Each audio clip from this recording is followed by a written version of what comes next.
ఈరోజు మనతో మాట్లాడబోయేటువంటి శ్రేష్టమైనటువంటి సందేశము పరిశుద్ధాత్మను గురించినటువంటి సందేశము. మరి ముఖ్యంగా రక్షణ పొందినటువంటి ప్రతి విశ్వాసి వినవలసిన ప్రాముఖ్యమైన సందేశము ఏంటో తెలుసా? భాషలతో మనం ఎందుకు ప్రార్థించాలి, భాషల వరము ఒక విశ్వాసికి ఎందుకు అవసరము, లేదా భాషలతో ప్రార్థన చేస్తే ఏమవుతుంది, భాషలతో ప్రార్థన చేయకపోతే ఏమవుతుంది. చాలా సందర్భాలలో ఇటువంటి ప్రశ్నలు వస్తుంటాయి. ఎటువంటి ప్రశ్నలు తెలుసా? భాషలతో ప్రార్థన చేయడం అనేటువంటిది కరెక్టా లేదా రాంగా, లేదా అది సరైనటువంటిదా లేదా తప్పుడు బోధన. మరి కొన్ని సందర్భాలలో ఇటువంటి తలంపులు కూడా వస్తుంటాయండి. ఎందుకండి భాషలతో ప్రార్థన చేయాలి? మన తెలుగు భాష దేవునికి అర్థం కాదా? లేదా ఇంగ్లీష్ భాష దేవునికి అర్థం కాదా? కన్నడ భాష దేవునికి అర్థం కాదా? లేదా మలయాళం తమిళ భాషలు దేవునికి అర్థం కావా? దేవుడికి అన్ని భాషలు అర్థమవుతాయండి. Then why we should pray in tongues? మనం ఎందుకు మరి ప్రార్థన చేయాలి? ప్రియమైనటువంటి వాళ్ళ ఆ భాగములు నేను చూపించట్లేదు, కానీ బైబిల్లో చూసినట్లయితే ఒక ప్రత్యేకమైనటువంటి మాట మనకు కనిపిస్తుందండి. ఏంటిదో తెలుసా? If you are a born again person, నీవు రక్షణ పొందినటువంటి విశ్వాసివి అంటే, మరి ఒక చోట అదే మాటకు హీబ్రూ బైబిల్లో ఏమని రాయబడి ఉంటుందంటే బోర్న్ ఆఫ్ గాడ్. అంటే అర్థం ఏంటిదంటే బోర్న్ ఆఫ్ స్పిరిట్, ఆత్మ మూలముగా జన్మించినటువంటి వాడవు. ప్రియమైనటువంటి వాళ్ళరా పత్రికలలో మనకి మాట కనిపిస్తుందండి. అయితే మరి ముఖ్యంగా బోర్న్ ఆఫ్ గాడ్ అంటే రక్షణ పొందినటువంటి విశ్వాసి. బోర్న్ అగైన్స్ పర్సన్ అన్న బోర్న్ ఆఫ్ గాడ్, దేవుని మూలముగా జన్మించినటువంటి వాడు. తెలుగు బైబిల్లో కనిపించేటువంటి మాట. మరి ఒక చోట బోర్న్ ఆఫ్ గాడ్ అంటే బోర్న్ ఆఫ్ స్పిరిట్ అండి. మరి ఒక చోట ఏమని రాయబడి ఉంటుందంటే బోర్న్ ఫ్రమ్ అబౌవ్. ఆ మాట చూడండి దేవుని బిడ్డలారా, బోర్న్ ఫ్రమ్ అబౌవ్ అంటే పైనుంచి వచ్చేటువంటి దానిలో నుంచి జన్మించినటువంటి వ్యక్తి అనేటువంటి మాట, ఆ మాట యొక్క అర్థము దేవుని బిడ్డలారా. సో దాని అర్థం ఏంటిదంటే రక్షణ పొందినటువంటి విశ్వాసికి ఎటువంటి క్వాలిఫికేషన్స్ ఉండాలి అంటే, if you are a born again person, నీవు రక్షింపబడినటువంటి వ్యక్తి అయితే నీ జీవితంలో ఆత్మ వరముల చేత నీవు నింపబడినటువంటి వ్యక్తిగా ఉండాలి. పరిశుద్ధాత్మను పొందుకునేటువంటి వ్యక్తిగా నీవు ఉండడం ప్రారంభించాలి. సరే, పౌలు ఏమని చెప్తున్నాడండి బైబిల్లో చూసినట్లయితే కొరింథీయులకు రాసిన మొదటి పత్రిక 12వ అధ్యాయము 1వ వచనం ఒకసారి మనం చదువుకుందాం. మరియు సహోదరులారా, ఆత్మ సంబంధమైన వరములను గురించి మీకు తెలియకునుట నాకు ఇష్టము లేదు. ఈ భాగంలో చూసినట్లయితే అపోస్తలుడైనటువంటి పౌలు కొరింథీలో ఉన్నటువంటి సంఘముతో అంటున్నటువంటి మాట అండి. ఏమంటున్నాడు తెలుసా? బైబిల్లో రాయబడింది, సహోదరులారా మీరు ఆత్మ సంబంధమైన వరములను గురించి మీకు తెలియకుండుట నాకు ఇష్టం లేదు. I don't want you be ignorant of the gifts of the Holy Spirit. ఆ మాట చూడండి దేవుని పిల్లరా, తెలియకుండుట అనేటువంటి మాటకు ఇంగ్లీష్ బైబిల్లో వాడినటువంటి మాట ఏంటిదో తెలుసా? I don't want you to be ignorant of the gifts of the Holy Spirit. Ignorant అనేటువంటి మాటకు అర్థం ఏంటిదో తెలుసా? మీరు ఒకవేళ సర్చ్ చేసిన అమాయకత్వం అని వస్తుందండి. ఒకవేళ ఇగ్నోరెంట్ అనేటువంటి మాటకు అర్థం ఏంటిదో తెలుసా? అజ్ఞాని. ఇగ్నోరెంట్ అనేటువంటి మాటకు అర్థం ఏంటిదో తెలుసా దేవుని బిడ్డలారా? సమాచారము తెలియనటువంటి. ఇగ్నోరెంట్ అనేటువంటి మాటకు అర్థం ఏంటిదో తెలుసా? మీరు చూసినట్లయితే ఏమీ తెలియనటువంటి వ్యక్తి. అందుకే పౌలు కొరింథీలో ఉన్నటువంటి సంఘమును చూసి అంటున్నటువంటి మాట, ఓ అజ్ఞానములో ఉండేటువంటి వారలారా, లేదా ఎటువంటి సమాచారము ఆత్మ సంబంధమైనటువంటి వరములను గురించి సమాచారము లేనటువంటి వారలారా, లేదా ఆత్మ సంబంధమైనటువంటి వరములను గురించి ఏమీ తెలియనటువంటి ఓ సంఘమా. పౌలు ఆ సంఘమును చూసి అంటున్నటువంటి మాట బైబిల్లో రాయబడింది కదా, ఆత్మ సంబంధమైన వరములను గురించి మీకు తెలియకుండుట నాకు ఇష్టము లేదు. ఎందుకని పౌలు అకస్మాత్తుగా మాట అన్నాడు? తర్వాత వచనాలను మీరు చూసినట్లయితే పౌలు కొరింథీలో ఉండేటువంటి విశ్వాసాలను చూసి ఏమన్నాడు తెలుసా? ఇంతకు ముందు మీరు తప్పుడు త్రోవలో ఉంటున్నారు. ఆ 2-3 వచనాలు చూస్తే మీకు అర్థమవుతుందండి. బైబిల్లో వాడినటువంటి మాటను నేను ఇక్కడ చెప్పట్లేదు, కానీ ఎందుకంటే సెన్సిటివ్ వర్డ్ అక్కడ రాయబడింది. అయితే మాట మార్చి నేను చెప్తుంటున్నాను. ఇంతకు ముందు మీరు ఏ విధంగా ఉండేటువంటి వాళ్ళు, అన్యజనులుగా ఉంటూ మీరు ఇంకొక మార్గంలో ఉండేటువంటి వాళ్ళు. పౌలు అన్నటువంటి మాట, కొరింథీలో ఉండేటువంటి విశ్వాసులు ఇంతకు ముందు అన్యజనులుగా ఉన్నారు. అయితే వాళ్ళు ప్రభుని అంగీకరించిన తర్వాత ఇప్పుడు పౌలు వారికి చాలా స్ట్రాంగ్ టీచింగ్ ఇస్తుంటున్నాడండి, బలమైనటువంటి బోధన ఇస్తుంటున్నాడు. ఏమంటున్నారు తెలుసా?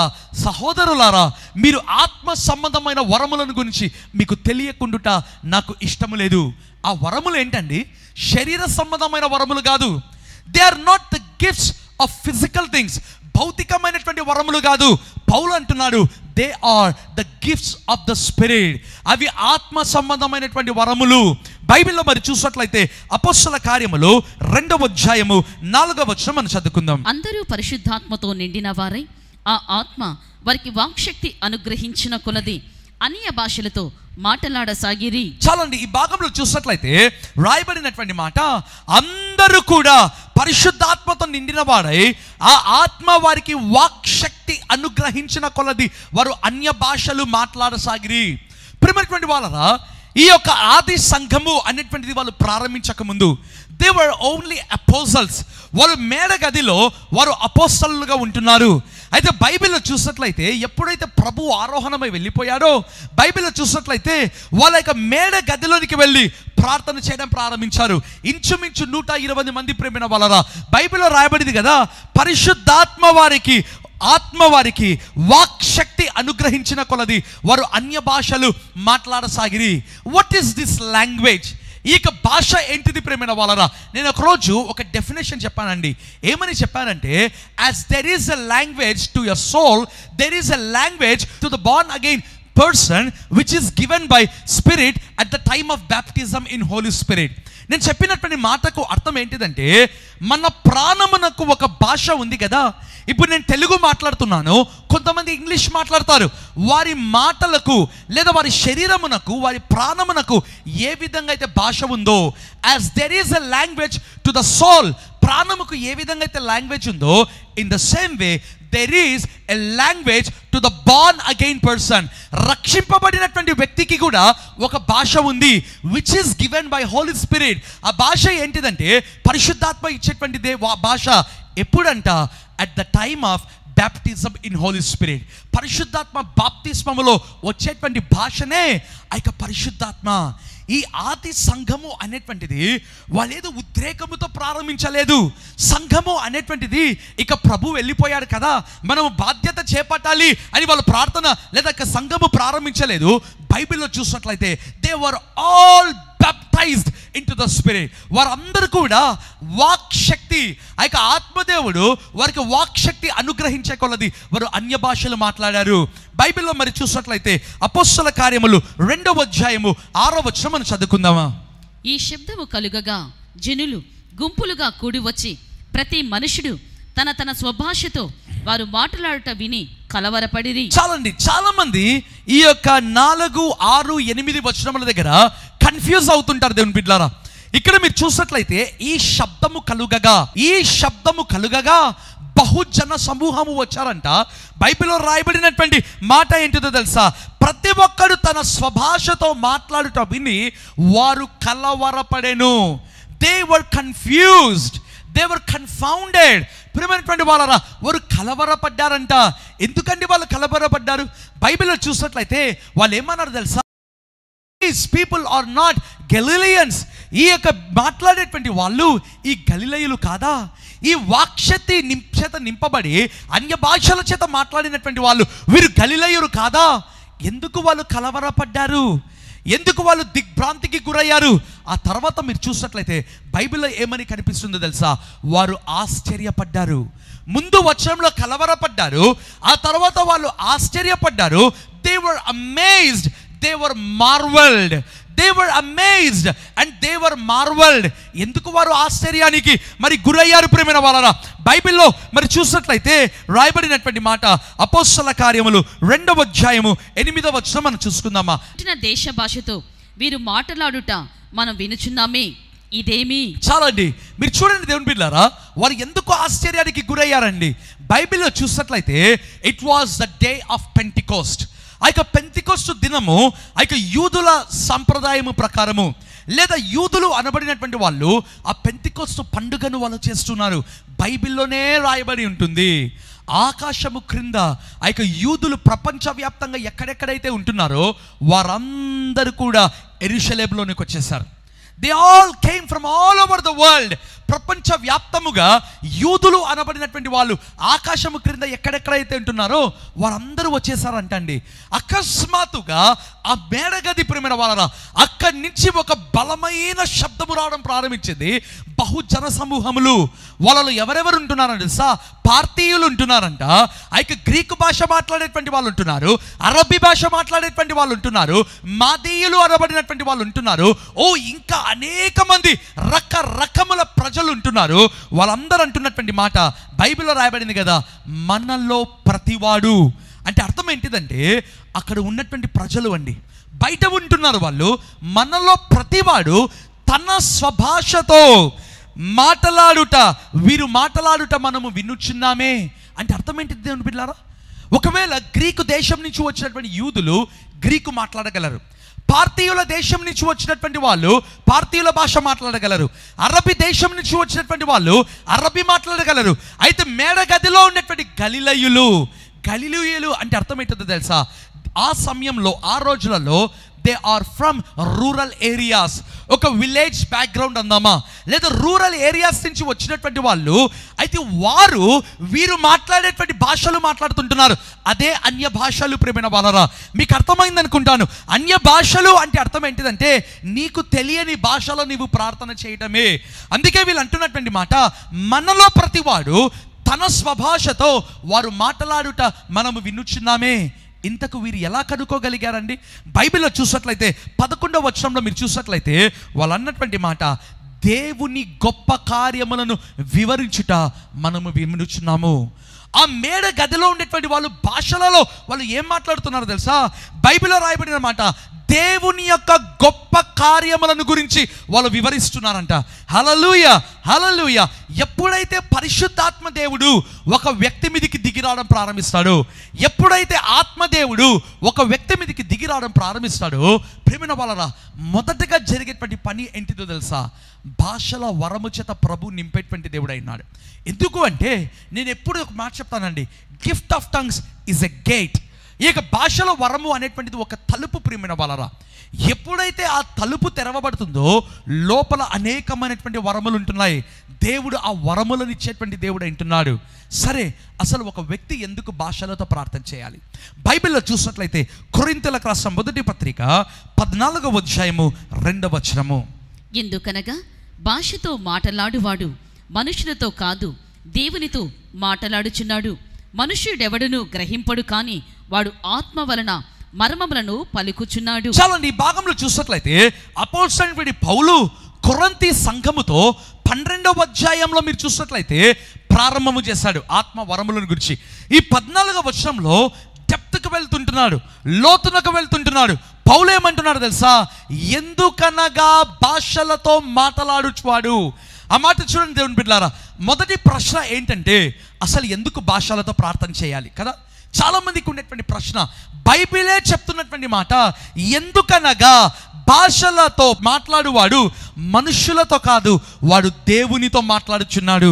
పౌలు అంటున్నాడు, ఎవరైతే భాషలతో మాట్లాడుతున్నారో వారు మనుషులతో కాదు, they have direct access with God. వారు దేవునితో నేరుగా వారు మాట్లాడుచుంటున్నారు. ప్రార్థన అనేటువంటిది చాలా రకములుగా ఉంటుందండి. విజ్ఞాపన చేసేటువంటి ప్రార్థన, మరి నోటితో మరి ప్రార్థన చేస్తుంటాం, మరి విజ్ఞాపన ప్రార్థనలు మనం చేస్తుంటాం, ఉపవాస ప్రార్థనలు మనం చేస్తుంటాం. అయితే వీటన్నిటిలో కూడా బలమైనటువంటి ప్రార్థన, if you want to have gun shot answer, ఖచ్చితమైనటువంటి జవాబు నీకు దేవుని దగ్గర నుంచి రావాలి, ఖచ్చితమైనటువంటి గురితో నీవు కొట్టడం ప్రారంభించాలి, లేదా నువ్వు టార్గెట్ నువ్వు చేరుకోవాలి అంటే పౌలు ఒక మాట అంటున్నాడు, భాషతో మాట్లాడువాడు వాడు మనుషులతో కాదు, వాడు దేవునితో మాట్లాడుచున్నాడు. ప్రియమైన వాళ్ళరా, చాలామంది ఏమంటారంటే అండి, ఈ భాషలతో మాట్లాడేటువంటి వాళ్ళను చూసి, brother they are speaking nonsense, వారు చాలా నాన్ సెన్స్ మాట్లాడుతున్నారండి. కొంతమంది ఎగతాళి చేసేటువంటి వాళ్ళు ఉంటారు, మరి కొంతమంది టీజ్ చేసేటువంటి వాళ్ళు ఉంటారు. కారణం ఏంటిదంటే పౌలే అన్నాడు, యు ఆర్ ఇగ్నోరెంట్, మీరు అమాయకత్వంలో ఉంటున్నారు, మీరు అజ్ఞానంలో ఉంటున్నారు. పౌలు అన్నాడు, మీకు ఏమీ తెలియదు. పౌలు అంటున్నటువంటి మాట ఇది నేను చెప్పేటువంటి మాట కాదు, పౌలు చెప్తున్నటువంటి మాట. If you want to have direct access with God, మీకు దేవునితో ముఖాముఖి అనుభవము మీకు కావాలి అంటే, మీకు దేవునితో మీరు నేరుగా మీరు మాట్లాడాలి అంటే భాషల వరము అనేటువంటిది మీకు ఎంతో సహాయపడుతుందండి. అదే వచనంలో మీరు చూసినట్లయితే బైబిల్లో రాయబడిన మాట ఏంటో తెలుసా? మనుష్యుడెవ్వడు గ్రహింపడు గాని వాడు ఆత్మ వలన మర్మములను పలుకుచున్నాడు. చాలామంది ఏమని క్రిటిసైజ్ చేస్తారంటే, వీళ్ళు మాట్లాడేది వారికే అర్థం కాదు, ఇక మనకేం అర్థమవుతుంది.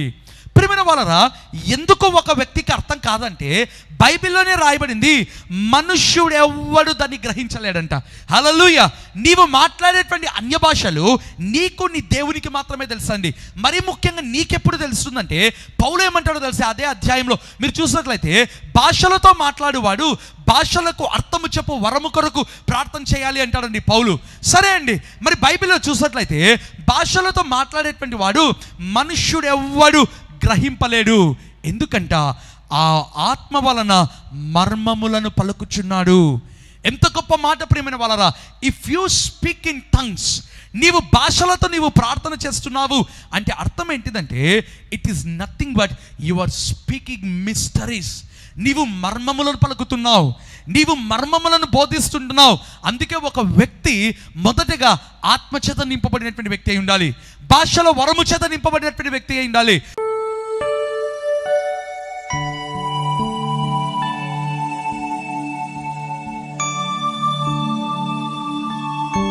ప్రభువానికి స్తోత్రములు. ప్రభువా, నేను చేసిన ప్రతి తప్పులు నాయన, మేము చేసిన ప్రతి పాపములు నీ సన్నిధిలో మేము ఒప్పుకుంటున్నాం నాయన, మేము మొర్రపెడుతున్నామయ్యా. తండ్రి క్షమించండి ప్రభువా, నీ రక్తము చేత కడగండి ప్రభువా, నీ రక్తము చేత మమ్మల్ని పవిత్రపరచండి నాయన, నీ రక్తము చేత మమ్మల్ని పరిశుద్ధపరచండి ప్రభువా. తండ్రి, కలువరి సిలువలో మా కొరకు రక్తము కార్చిన దేవా, మీరు మమ్మల్ని కడుగుమని ప్రార్థన చేస్తున్నాం. Send forth your mighty Holy Spirit upon everyone, my Lord. ప్రతి ఒక్కరి మీదకి బలమైన రీతిలో పరిశుద్ధాత్మ దేవుడు ఇప్పుడు దిగి వచ్చును గాక. Let the tongues be loosened in the name of Jesus. వారి నాలుకలు యేసు నామమందు సడలింపబడును గాక. ఎండిపోయిన ఆత్మీయ జీవితములు తిరిగి రివైవ్ అగును గాక, తిరిగి ఉజ్జీవింపబడును గాక. తండ్రి, నీకు స్తోత్రము నాయన. తండ్రి, మా మనవులను మా ప్రార్థనలు మీరు విన్నందుకు నీకు కృతజ్ఞతాస్తుతులు తెలియజేసుకుంటూ యేసు నామమందు ప్రార్థించి వేడుకుంటున్నాను తండ్రి. ఆమేన్.